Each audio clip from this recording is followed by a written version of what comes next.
नमस्कार दोस्तों, स्वागत है आपका हमारे चैनल टेल्स बाय यशु पर। यहाँ पर आपको मिलेंगी अनोखी और रोचक कहानियाँ। अगर आपको हमारी कहानियाँ पसंद आती हैं तो कृपया करके हमारी वीडियो को लाइक करें, इसको अपने दोस्तों के साथ शेयर करें और अगर आप इस चैनल पर नए हैं तो कृपया करके सब्सक्राइब करें। आपका हमारे चैनल पर विजिट करने के लिए बहुत बहुत धन्यवाद। चलिए आज की कहानी का सफर शुरू करते हैं।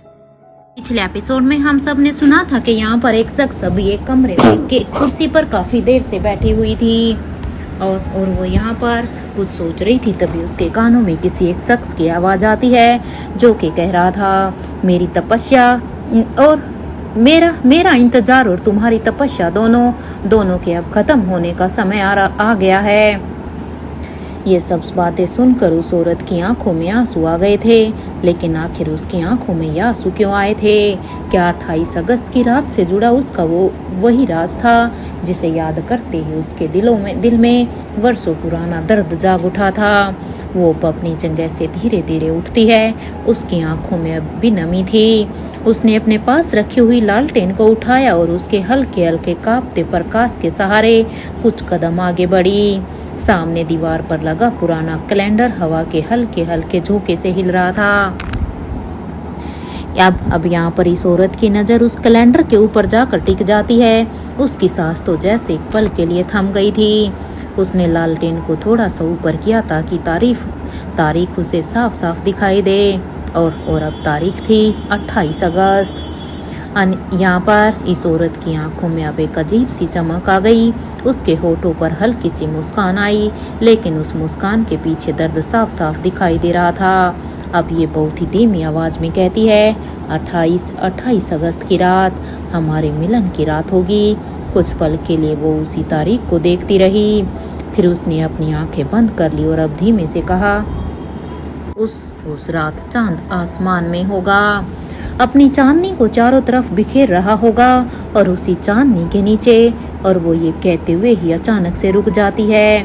उसके होठ अब कांपने लगते हैं जैसे किसी ने बहुत दूर से उसका नाम पुकारा हो। उसकी आंखों से एक आंसू निकल कर अब उसके गाल पर आ जाता है। तो इधर यहाँ पर दूसरी तरफ जब वो अपनी आंखें खोलती है तो अंधेरे के सामने वो देखने लगती है, लेकिन उसे अपनी आंखें खोलने के बाद उसे अपने सामने कोई भी दिखाई नहीं देता। फिर भी उसके दिल को ऐसा लग रहा था कि कोई उसके बेहद ही करीब है, कोई ऐसा जिसकी आवाज़ उसके कानों में नहीं बल्कि सीधे उसके दिल से टकरा रही थी। तो वहीं दूसरी तरफ बूढ़े किंग के महल में अनिका इस समय आर्यन को अभ्यास करा रही थी। महल का बड़ा सा अभ्यास कक्ष शांत था। चारों तरफ पुराने पत्थरों की दीवारें थी और बीच में आर्यन अपनी तलवार लेकर लगातार वार करने का अभ्यास कर रहा था। अनिका सामने खड़ी होकर आर्यन की हर एक गतिविधि पर अपनी नजर बनाकर रखे हुए थी। इधर अब वो कहती है, आर्यन अपना ध्यान सामने रखो, तलवार को सिर्फ हाथ से ही नहीं बल्कि अपने पूरे शरीर के संतुलन के साथ चलाओ। अपनी माँ की ये बात सुनकर आर्यन हाँ में अपने सिर को हिलाते हुए ही कहता है, यस मॉम, और वो फिर से अभ्यास को शुरू कर देता है। एक बार, दूसरा बार, फिर तेजी से तीसरा बार। अनिका उसकी हर चाल को ध्यान से देख रही थी, लेकिन तभी अचानक अनिका की नज़र दरवाजे की तरफ चली जाती है। उस तरफ देखकर वो एकदम से रुक जाती है और उसके चेहरे के भाव बदल जाते हैं जैसे उसने कुछ सुना हो। अब अनिका धीरे धीरे अपनी गर्दन दरवाजे की तरफ घुमाती है और कुछ क्षण तक बाहर देखने लगती है। तो वहीं आर्यन अपनी तलवार अब नीचे कर देता है। अपनी माँ को इस तरह से अचानक रुका हुआ देखकर वो हैरान हो जाता है और कहता है, मॉम क्या हुआ आपको? अब आर्यन की इस बात को सुनकर अनिका उसे कोई भी जवाब नहीं देती। तो आर्यन अब उसके थोड़ा सा करीब आता है और अब कहता है, आप इस तरह से अचानक से रुक क्यों गई मॉम? इधर अनिका जैसे उसकी आवाज़ सुनकर अब फिर से मानो अब अपने सेंस में आती है और वो आर्यन को देखती है और पूछती है, बेटा आपने मुझे पुकारा? इधर आर्यन हैरानी से उसकी तरफ देखता है और कहता है, नहीं मम्मा, मैंने तो आपको नहीं पुकारा। अब आर्यन यहाँ पर पूरे कमरे में देखकर कहता है, इनफैक्ट मम्मा, आपको तो यहाँ पर किसी ने भी नहीं पुकारा। आपसे किसी ने कुछ भी नहीं कहा। अनिका अब कुछ पल चुप हो जाती है। उसकी नज़र फिर से दरवाजे की तरफ चली जाती है। कमरे में बिल्कुल ही सन्नाटा था, लेकिन उसके दिल में एक अजीब सी बेचैनी अभी उठने लगी थी। वो अब अपने मन में सोचती है, तो फिर मुझे ऐसा क्यों लगा कि किसी ने मुझे बुलाया है। उसकी धड़कन तेज होती जाती है, या मैं यूँ कहूँ कि किसी ने मुझे आवाज़ नहीं दी। वो कुछ पल के लिए अब अपनी आंखें बंद कर लेती है और बल्कि दिल से और अब उसके मन में फिर से वही आवाज़ गूंजती है, अनिका इधर। अनिका की आंखें फिर से खुल जाती है। अब वो बेचैनी से चारों तरफ देखने लगती है। उसके मन में भी यही सवाल था कि कौन है वहाँ पर, लेकिन सामने कोई भी नहीं था। इधर आर्यन अपनी माँ को लगातार ऑब्जर्व कर रहा था और अब वो धीरे से पूछता है, mom are you okay? Anika उसकी तरफ देखती है, लेकिन इस बार वो कुछ भी नहीं कहती। अब आर्यन कहता है, मॉम क्या हो गया है आपको? आप तो कभी भी अपनी फाइट से डिस्ट्रैक्ट नहीं होती थी। हाँ तो आप क्या कर रही हैं ये? आर्यन की ये बात सुनते ही अनिका हल्की सी मुस्कान के साथ अब आर्यन की तरफ देखती और कहती है, आर्यन कुछ नहीं बेटा, मम्मा बिल्कुल ठीक है। आप ऐसा कीजिए, आप अपनी फाइटिंग की प्रैक्टिस जारी रखिए। मैंने बस थोड़ी देर के लिए ध्यान हटा लिया था। आर्यन अभी भी अपनी मम्मा को शक की नज़र से देख रहा था। उसे साफ साफ महसूस हो रहा था कि उसकी मॉम के मन में कुछ तो चल रहा था, लेकिन वो जानता था कि जब तक उसकी माँ खुद उसे कुछ नहीं बताएगी तब तक उसे कुछ पूछने का कोई फ़ायदा ही नहीं होगा। इसलिए उसने धीरे से अपना सिर हिलाया और फिर अपनी तलवार उठाकर दोबारा से अभ्यास करना शुरू कर दिया। इधर अनिका भी इस बार आर्यन की तरफ देखकर अब हल्का सा मुस्कुराती है, लेकिन तभी अनिका की नज़र यहाँ पर सामने से आ रही लिफ्ट के दरवाजे पर पड़ती है। लिफ्ट का दरवाजा धीरे धीरे खुलता है तो उसमें से रिया और अवंतिका दोनों बाहर निकलती हुई दिखाई देती हैं। रिया को देखते ही अनिका के चेहरे पर अचानक से एक प्यारी सी मुस्कान आ जाती है। कुछ ही पलों में रिया की नज़र भी अब अपनी मोम पर पड़ जाती है। मॉम, और ये कहते हुए रिया लगभग दौड़ते हुए अनिका के पास आती है और बिना कुछ सोचे सीधे ही उन्हें अपने गले लगा लेती है। इधर अनिका भी अपने बेटी को देखकर अपनी बाहें उसके चारों तरफ कर लेती है और कहती है, अरे मेरी बच्ची। इधर कुछ पल दोनों माँ बेटी एक दूसरे को गले लगाए रहती हैं। रिया ने अनिका को कसकर पकड़ लिया, जैसे कई दिनों से उसे इसी पल का इंतजार था।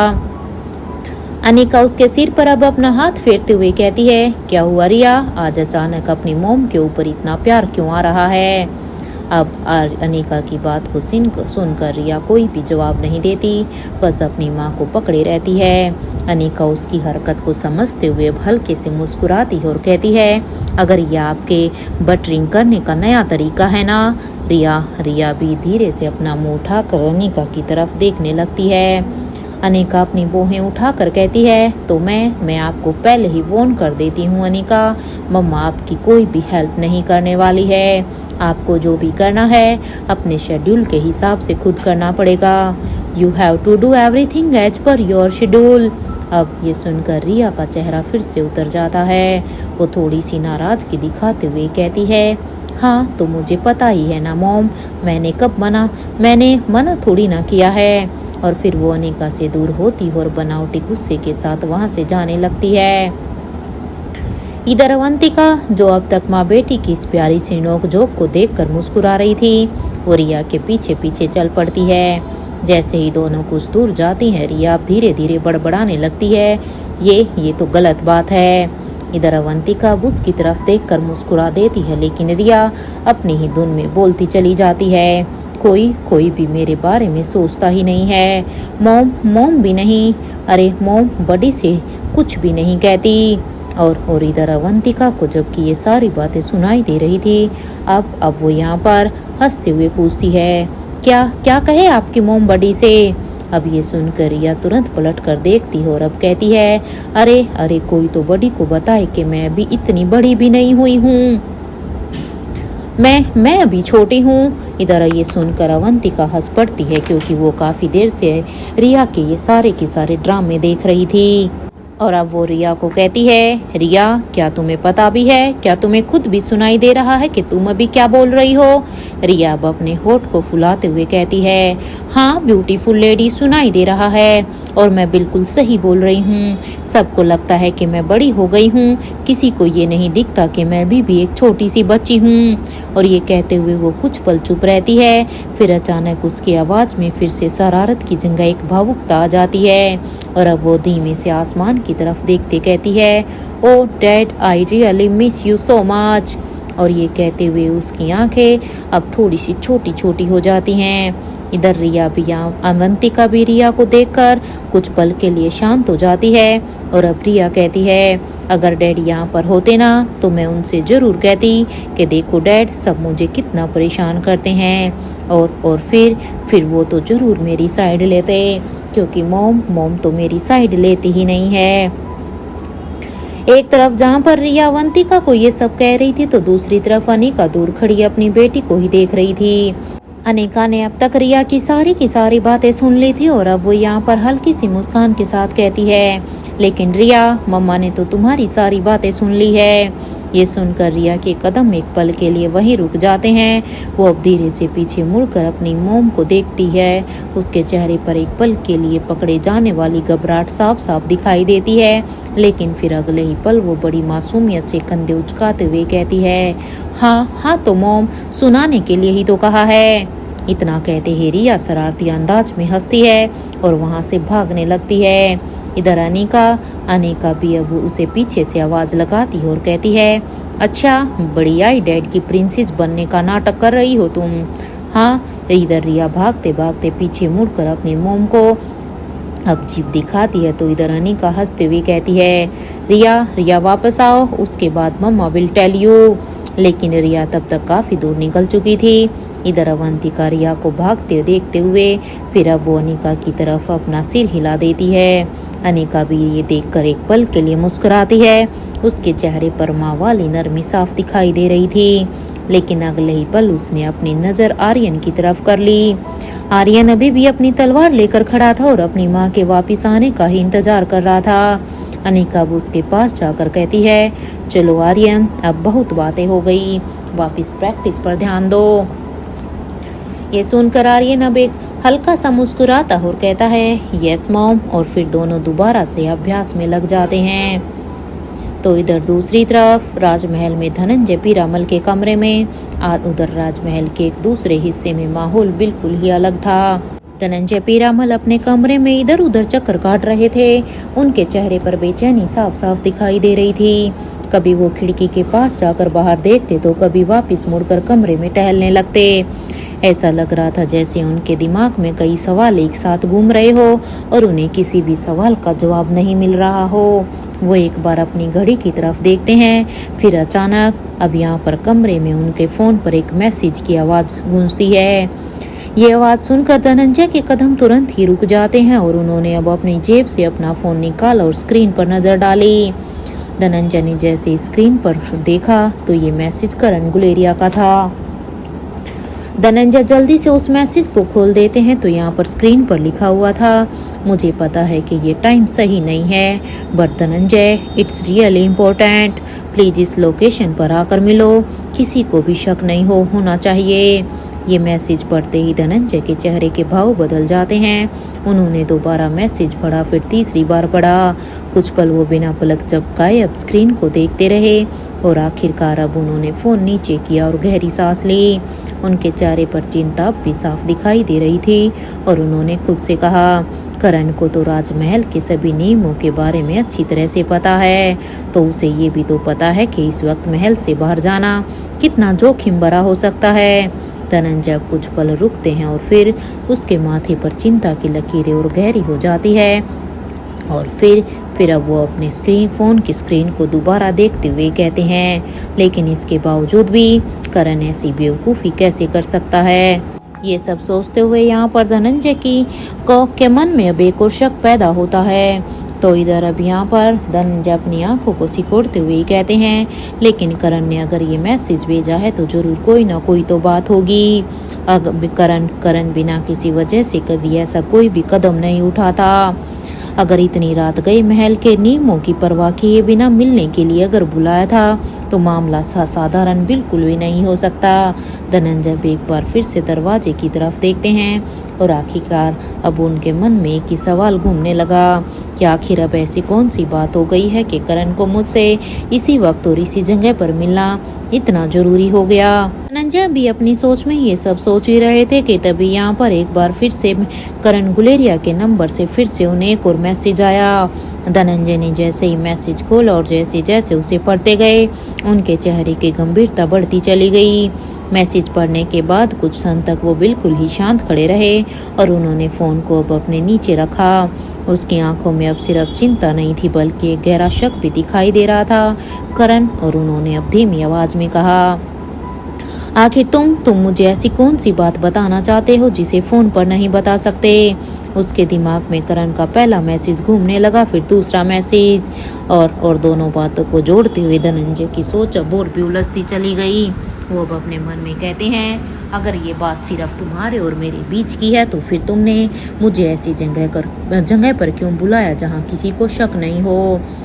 अब लेकिन उनके चेहरे पर साफ था कि उन्होंने अब कुछ तय कर लिया था। तो इधर दूसरी तरफ कॉन्फ्रेंस रूम में अब तक सभी की नजरें यहाँ पर आलिशा के ऊपर ही टिकी हुई थी। कमरे में मौजूद हर व्यक्ति जैसे उसके अगले शब्द का इंतजार कर रहा था। आलिशा बाहर से बिल्कुल शांत दिखाई दे रही थी, लेकिन अंदर ही अंदर वो इस पूरे माहौल को बहुत ही ध्यान से समझ रही थी। उसे अच्छी तरह से पता था कि कमरे में लगे कैमरों के जरिए इस वक्त उसकी पूरी की पूरी प्रजा उसे देख रही थी। उसकी हर बात, उसका हर हाव भाव, उसका हर फैसला, सब कुछ इस वक्त लोगों की नजरों के सामने था। आलिशा ने एक पल के लिए कमरे में लगे सभी कैमरों की तरफ देखा। उसकी नज़र कैमरे पर पड़ते ही उसके चेहरे पर एक बेहद ही हल्की सी मुस्कान आई, जैसे वो बिना कुछ कहे अपनी प्रजा से कह रही हो, मैं जानती हूँ कि आप सभी मुझे देख रहे हैं। लेकिन फिर उन्होंने अपनी नज़र सामने बैठे लोगों पर कर ली। अब कमरे में अब भी एक अजीब सा तनाव बना हुआ था। तो वहीं दूसरी तरफ पेरिस के एक हॉस्पिटल में यहाँ पर केल्विन की नज़र लगातार टीवी स्क्रीन पर ही टिकी हुई थी। स्क्रीन पर कॉन्फ्रेंस रूम का सीधा प्रसारण चल रहा था, लेकिन कुछ ही क्षण बाद उसकी नज़र टीवी से हटकर सामने पड़ी बेहोश मोनिशा के ऊपर चली जाती है। मोनिशा भी बेहोश थी। केल्विन धीरे धीरे उसके पास जाता है और उसके पास बैठ जाता है। कुछ पल तक वो बिना कुछ बोले उसे देखता रहता है, फिर उसके चेहरे पर एक हल्की सी मुस्कान आती है और अब वो धीमी आवाज में कहता है, पता नहीं क्यों मोनिशा, लेकिन मुझे ऐसे लगता है कि तुम्हें वहाँ से बाहर निकालने में आर्या का बहुत बड़ा हाथ है। और अब वो कुछ पल रुकता है। उसकी नज़र मोनिशा के शांत चेहरे पर ही रहती है। वो सामने से तो हमारे साथ नहीं थी मोनिशा, लेकिन हाँ, उसने हमारी मदद हमेशा की तरह ऐसे ही की है। हमें कुछ भी पता ही नहीं चला। उसकी आवाज़ों में आर्या के लिए विश्वास साफ साफ महसूस हो रहा था और कहता है, जब से मैंने उसे तुम्हारे बारे में बताया था मोनिशा, पता नहीं क्यों, लेकिन उसी वक्त मेरे दिल ने कहा था कि मुझे उस पर भरोसा करना चाहिए।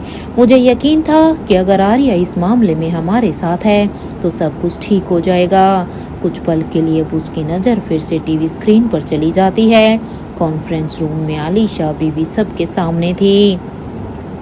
केल्विन स्क्रीन को ध्यान से देखने लगता है, फिर अचानक से उसके चेहरे की मुस्कान गायब हो जाती है और अब उसके मन में एक नया सवाल उठता है।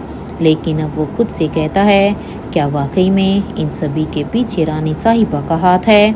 और उसकी उंगलियां मोनिशा के बालों में कहीं रुक जाती है। केल्विन की आंखों में अब चिंता साफ दिखाई दे रही थी। वो अब स्क्रीन को देखते हुए धीमी आवाज में कहता है, अगर ये सच हुआ ना, फिर तो भले ही वो यहाँ पर पेरिस की महारानी ही क्यों ना हो, लेकिन उन्हें फिर इसके करने के बारे में उन्हें सख्त सजा मिलनी चाहिए। उनकी वजह से न जाने कितनी ही लड़कियों की जिंदगी बर्बाद हो गई है। और ये कहते हुए उसने एक गहरी सांस ली, सिर्फ इसलिए कि उनका अपना परिवार सुरक्षित है। क्या उन्हें इस बात की कोई चिंता नहीं है कि बाकी लोगों के परिवारों पर क्या गुजर रही होगी? अब तो बस कल तक का ही इंतजार है। और अब उसकी आवाज़ में कि यहाँ पर एक अजीब सा विश्वास था। और अब वो कहता है, कल सारा सच सभी के सामने आ जाएगा। उसके बाद मैं तुम्हें लेकर यहाँ से कहीं दूर चला जाऊँगा मोनिशा, एक ऐसी जगह जहाँ पर ना तो कोई तुम्हें ढूंढ पाएगा और ना ही कोई तुम्हारी ज़िंदगी में दोबारा ये सब लेकर आएगा। बस एक बार तुम्हें होश आ जाए, फिर सब कुछ बदल जाएगा। कैल्विन अभी अपनी ही सोच में डूबा हुआ था कि तभी उसके कमरे के दरवाजे पर दस्तक होती है। कैल्विन ने तुरंत सिर उठाया। उसने एक बार मोनिशा की तरफ देखा और फिर धीरे धीरे दरवाजे की तरफ बढ़ गया। कुछ पल के लिए वो दरवाजे के सामने खड़ा रहा और फिर उसने दरवाजा खोला तो दरवाजे की दूसरी तरफ एक महिला खड़ी थी। उसे देखते ही कैल्विन ने बड़ी ही विनम्रता के साथ पूछा, जी कहिए। तो सामने खड़ी महिला ने अपना परिचय देते हुए कहा, हेलो, मैं भूमिका हूँ, स्पेशल डिपार्टमेंट से। ये सुनकर कैल्विन के चेहरे के भाव अचानक से बदल गए। भूमिका ने अब गंभीर आवाज में पूछा, क्या आपकी वाइफ को अब होश आ गया है? ये सवाल सुनते ही कैल्विन कुछ पल के लिए तो चुप रहा, लेकिन फिर अब वो पीछे मुड़कर मोनिशा की तरफ देखता है तो वो अभी भी उसी तरह से ही बेहोश पड़ी थी। कैल्विन ने वापस भूमिका की तरफ देखते हुए कहा, नहीं, अभी तक होश नहीं आया है। फिर उसने बड़ी गंभीर होकर कहा, मैंने आपको पहले भी कहा है, जैसे ही उसे होश आएगा मैं आपको तुरंत इन्फॉर्म कर दूंगा। आपको बार बार यहाँ आने की ज़रूरत नहीं है। भूमिका ने उसकी बात ध्यान से सुनी और फिर शांत स्वर में बोली, जी मैं आपकी बात समझती हूँ, लेकिन तब तक आप ही हमारे कुछ सवालों के जवाब दे दीजिए। कैल्विन कुछ क्षण तक भूमिका को देखता रहा। उसके चेहरे पर साफ नजर आ रहा था कि वो समझ चुका था कि मामला सिर्फ मोनिशा के होश में आने तक सीमित नहीं है। उसने आखिरकार अब अपना सिर हिलाते हुए कहा, ठीक है। और फिर उसने कमरे के अंदर एक नज़र डाली और बोला, चलिए लेकिन अंदर आइए। भूमिका ने तुरंत कहा, हाँ बिल्कुल। और अब कैल्विन ने दरवाज़ा धीरे से बंद किया और भूमिका के साथ बाहर निकलने लगा। लेकिन कमरे से बाहर निकलते समय उसने एक बार फिर से पीछे मुड़कर मोनिशा की तरफ देखा। इनकी बात मानते हुए भूमिका और कैल्विन ये दोनों ही अभी यहाँ से कमरे से बाहर निकल गए थे। तो वहीं दूसरी तरफ इंडिया में वाराणसी में हालत बिल्कुल खतरनाक हो चुके थे। स्वाति को जिस पेड़ में ने जकड़ा था उसकी बेलें अब पहले से ज्यादा कसती जा रही थी। हर गुजरते पल के साथ वे उसके शरीर के चारों तरफ और भी मजबूती से लिपटती जा रही थी। स्वाति की सांसें भी अब भारी होने लगी थी। उसकी आंखें धीरे धीरे बंद होने लगी। अब वो कहती है, मुझे कुछ नहीं हो रहा। उसने अब खुद को संभालने की कोशिश की, लेकिन उसकी आवाज़ अब बेहद ही कमज़ोर थी। उसे ऐसे लग रहा था जैसे उसका पूरा शरीर उस पेड़ की पकड़ में समा गया हो।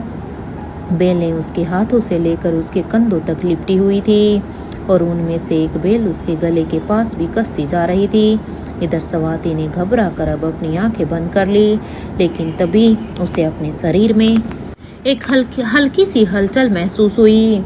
उसने बड़ी मुश्किल से अपनी आंखें खोली और नीचे की तरफ देखा और जो दृश्य उसके सामने था उसे देखकर तो वो एक पल के लिए हैरान रह गई। यहाँ पर किंग उसके बिल्कुल नीचे बैठे हुए थे। वो बेहद सावधानी से एक एक करके उन बेलों को स्वाति के शरीर से हटाने की कोशिश कर रहे थे। किंग यहाँ पर बड़ी ही सावधानी के साथ अब यहाँ पर हरे कुछ लता को धीरे धीरे स्वाति के शरीर से ढीला करते करके हटाते जा रहे थे। स्वाति को उन बेलों ने इस तरह जकड़ रखा था जैसे किसी सांप ने उसे चारों तरफ से लपेट लिया हो। किंग ने पहले उनके हाथ के पास की बेल हटाई और फिर कंधे के पास वाली, लेकिन अब सबसे मुश्किल हिस्सा बाकी था, स्वाति के गले के चारों तरफ लिपटी हुई बेल। इधर किंग ने उसे देखकर एक पल के लिए गहरी सांस ली। उन्होंने बेहद सावधानी से उस बेल को पकड़ा और धीरे धीरे उसे ढीला करने लगे। इधर स्वाति भी अब यहाँ पर दर्द के कारण अपनी आंखें बंद कर लेती है, तो इधर किंग ने अब हल्की आवाज में कहा, बस थोड़ा और उन्होंने बिना जल्दबाजी किए बेल को धीरे धीरे उसके गले से अलग किया। कुछ ही क्षण में आखिरकार बेल स्वाति के गले से हट गई और फिर स्वाति का पूरा शरीर अचानक से आजाद हो गया। वो जमीन पर गिरने ही वाली थी कि किंग ने तुरंत उसे संभाल लिया। इधर स्वाति अब जोर जोर से खांसने लगी। उसकी सांसें अब बुरी तरह फूल रही थी इधर किंग ने तुरंत अपनी जेब से पानी की बोतल निकाली और उसकी तरफ बढ़ाते हुए कहा, ये लीजिए, पानी पी लीजिए धीरे धीरे। स्वाति ने कांपते हुए हाथों से वो बोतल पकड़ ली और उसने कुछ घुट पानी पिया। फिर कुछ क्षणों तक आंखें बंद करके लंबी लंबी सांसें लेने लगी। स्वाति का सीना तेजी से ऊपर नीचे हो रहा था। इधर किंग उसकी हालत को बड़े ही ध्यान से देख रहे थे। कुछ पल बाद उन्होंने जब चिंता से पूछा, आप ठीक तो है ना? इधर स्वाति ने धीरे धीरे अपनी आंखें खोली और उसने पहले किंग की तरफ देखा और फिर अपने आसपास देखा। उसे एहसास हुआ कि आखिरकार वो उन खतरनाक बेलों से आज़ाद हो चुकी थी और अब उसने किंग की तरफ देखकर अपना हाथ उठाया और थम्स अप का इशारा किया और फिर हल्की सी मुस्कान के साथ कहती है, थैंक गॉड, अगर आप समय पर नहीं आते तो पता नहीं आज यहाँ पर क्या होता। क्योंकि यहाँ पर किंग वो बूढ़े किंग नहीं बल्कि रोहित था। इसलिए अब स्वाति अपनी सांसों को सामान्य करते हुए रोहित से कहती है, तुम यहाँ आए हो, लेकिन अगर तुम्हारी जगह वो बूढ़ा आता ना तो मुझे बाद में बचाता और पहले तो मुझे यहाँ पर लेक्चर देना शुरू कर देता। इधर यहाँ पर रोहित ने उसकी बात सुनकर अपना हल्का सा सिर हिलाया और कहता है, हाँ ये बात तो आपकी सही है। फिर अचानक उसका चेहरा गंभीर हो गया। उसने अब यहाँ पर स्वाति मल्होत्रा को ऊपर से नीचे की तरफ देखा और पूछा, लेकिन बाकी सब तो ठीक हैं, आप यहाँ पर क्या कर रही हैं? वो कुछ पल रुका और फिर पेड़ की तरफ देखते हुए बोला, और ये पेड़ क्या है? और ये यहाँ पर भी है? अब स्वाति ने पेड़ की तरफ देखते हुए कहा, इसी रहस्यमयी बात का पता लगाने के लिए तो मैं यहाँ पर आई हूँ। उसकी आवाज़ में अब जिज्ञासा साफ साफ थी और अब वो कहती है, मुझे यकीन है रोहित, इस पेड़ का संबंध उस पुराने रहस्य से है जिसके बारे में हम इतने समय से जानने की कोशिश कर रहे हैं। ये बात सुनकर रोहित अब जल्दी से कहता है, तो मेरी जगह पर नाना जी को आना चाहिए था। स्वाति ने धीरे धीरे अपना चेहरा रोहित की तरफ घुमाया। उसने बिना कुछ कहे रोहित को घूरना शुरू कर दिया। इधर रोहित भी समझ गया था कि उसने गलत जगह पर हाथ डाल दिया है। उसने तुरंत अपने दोनों हाथ सामने कर दिए और थोड़ा पीछे हटते हुए कहा, ओके सॉरी माँ। इधर स्वाति अब भी उसे घूर रही थी।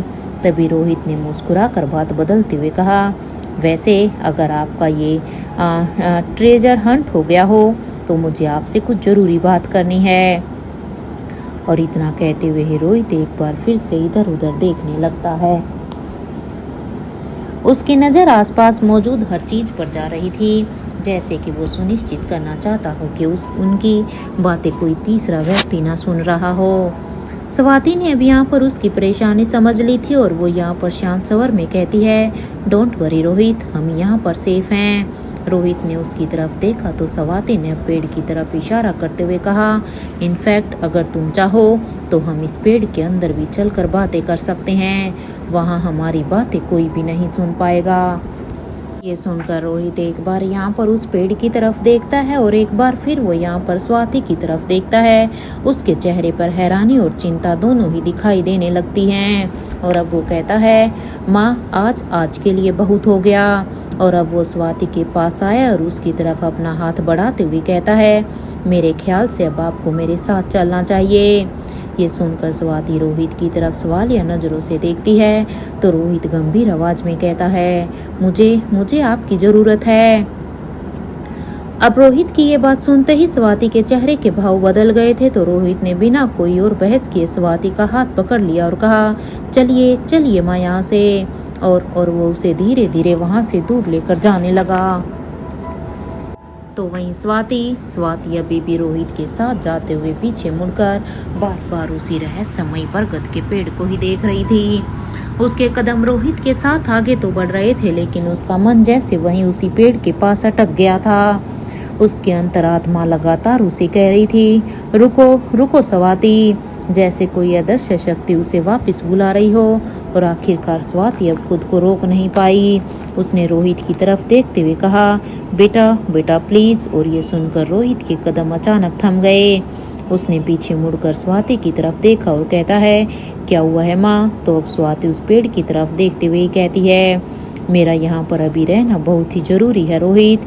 ये सुनकर रोहित के चेहरे पर उलझन साफ दिखाई देने लगी। अब रोहित कहता है, क्या मतलब है माँ आपका? मैं आपकी बात का मतलब नहीं समझा। आप यहाँ पर क्यों रहना चाहती हैं? अब स्वाति ने गहरी सांस ली। उसकी नजरें अभी भी उस पेड़ पर टिकी थी। फिर उसने बड़े गंभीर आवाज में कहा, रोहित, ये लड़ाई मुझे इतनी आसान नहीं लग रही जितनी कि तुम सोच रहे हो। अब रोहित कुछ सोच पाता कि उससे पहले ही स्वाति ने पेड़ की तरफ इशारा किया। It's dangerous Rohit. वो कुछ पल रुकी और फिर धीमे लेकिन बेहद गंभीर स्वर में बोली, ये बरगद का पेड़, ये बहुत ही खतरनाक है। ये सुनते ही रोहित के चेहरे के भाव बदल गए। उसने स्वाति का हाथ छोड़ दिया और धीरे धीरे पीछे मुड़कर उसने उसी पेड़ की तरफ देखा। कुछ क्षण तक तो वो पेड़ को घूरता रहा और फिर स्वाति की तरफ देखकर बोला, क्या मतलब है इसका? माँ, मैं आपकी बात का मतलब नहीं समझ रहा हूँ। ऐसा क्या है इस पेड़ में? अब रोहित अपनी बात पूरी कर ही रहा था कि तभी स्वाति ने अपनी कमर के पास हाथ ले जाकर अपनी रिवॉल्वर निकाल ली। रोहित की नज़र जैसे उस रिवॉल्वर पर पड़ी, उसके चेहरे का रंग उड़ गया। स्वाति ने रिवॉल्वर अब उसकी तरफ कर दी। रोहित कुछ पल तक बिल्कुल सितर खड़ा रहा। उसकी आंखों में अब अविश्वास था। रोहित को यकीन नहीं हो रहा था कि उसकी स्वाति माँ ये सब क्या कर रही है। वो उसके ऊपर इस तरह से रिवॉल्वर क्यों लगा रही है। लेकिन स्वाति ने कोई भी जवाब नहीं दिया। इधर रोहित ने धीरे से पूछा, आप मुझे मारना चाहती हैं? उसकी आवाज में डर से ज्यादा हैरानी थी। लेकिन क्यों? आप मुझे क्यों मारना चाहती हैं? इधर स्वाति की आंखें रोहित पर ही टिकी थी। कुछ क्षणों के लिए दोनों के बीच में बिल्कुल ही सन्नाटा छा गया। हवा तक जैसे थम गई थी। इधर रोहित ने अब एक कदम पीछे किया और अब वो कहता है, माँ, मैंने ऐसा क्या किया है जो आप मुझे मारना चाहती हैं? इधर स्वाति की उंगली ट्रिगर के पास थी, लेकिन तभी उसकी नज़र रोहित के पीछे चली गई। उसकी आंखों में अचानक से एक स्तब्धता आ गई। उसने रिवॉल्वर को धीरे से रोहित की दिशा से थोड़ा साइड में किया। स्वाति मल्होत्रा भी यहाँ पर रोहित को पीछे की तरफ एक धक्का दे देती और ये धक्का इतना अचानक था कि रोहित अपना संतुलन खो बैठा और वो नीचे गिर गया। नीचे गिरते ही रोहित के मुंह से अचानक से मां शब्द निकलता है, लेकिन तभी उसकी नजर सामने की तरफ गई। ये देखकर रोहित की आंखें अचानक से फैल गई, क्योंकि वहां पर एक नहीं, दो नहीं, बल्कि बहुत सारी गाड़ियां आ चुकी थी और गाड़ियों के दरवाजे एक के बाद एक खुलने लगे और उनमें से कई लोग तेजी से बाहर निकलने लगे। रोहित अब बिना पल गवाए जमीन से उठकर खड़ा हुआ। उसने तुरंत थोड़ा नीचे झुककर अपने पैरों के पास रखी दोनों रिवॉल्वर उठा ली।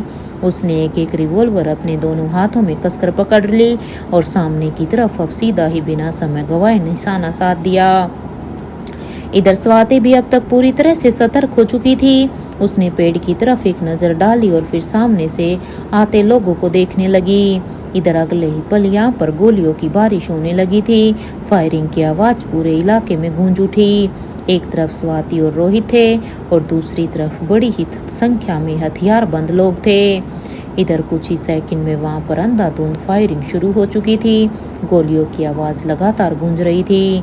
रोहित अब एक पेड़ की आड़ लेते हुए सामने की तरफ निशाना साध रहा था, तो स्वाति भी पूरी सतर्क होकर एक सुरक्षित जगह से जवाब दे रही थी।